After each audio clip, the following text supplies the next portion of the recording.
Ассалаумағалейкум, қайырлы күн баршаңызға да. Renault Captur автокөлігі 2021 жылдікі. Бұл көлікте аккумулятор просадка болғаннан кейін машин қызбай қалады. Тек қана Starline-мен қызады, басқа автозапускпен, пультпен қызбайды. Пульті бізде мынандай, қазір көрсетейін.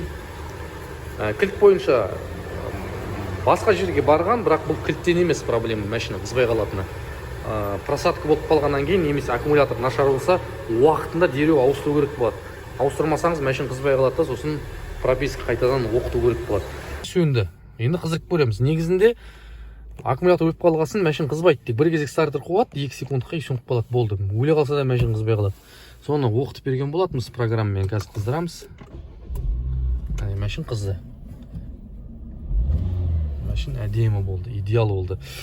Осылай, егер Renault Captur, Renault Arcana, жаңағы Renault Duster 2020 жылдан жоғарының барлығын кілт жағынан, прошивка жағынан, руль, ABS барлықта программасын бұларды оқыту керек болады. Сондықтан басқа жерге барып, зайлап алман көліктеріңізді осылай міне жөндеп бере аламыз.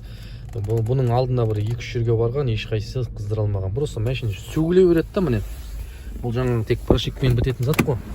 Міне уже сөгіп бастаған. Осылай сөгіле береді. Мен щиток приборы барлығы жаймен сөгіп, ана электрик келіп, ананы ашып кетеді, мына электрик келіп, мынаны жауып кетеді. Жаймен сөгілгеннен кейін уже машинадан дым қалмайды. Осыны бұрынғы күйінен де айырылып қалуы мүмкін. Осылай мен хабарласыңдар достар, егер аккумулятор өліп қалған кейін машина қызбай қалып жатса, осы міне жөндеп бере аламыз. Барыңызға рахмет, сәттілік. Телефондамыз, если что, звондаңдар.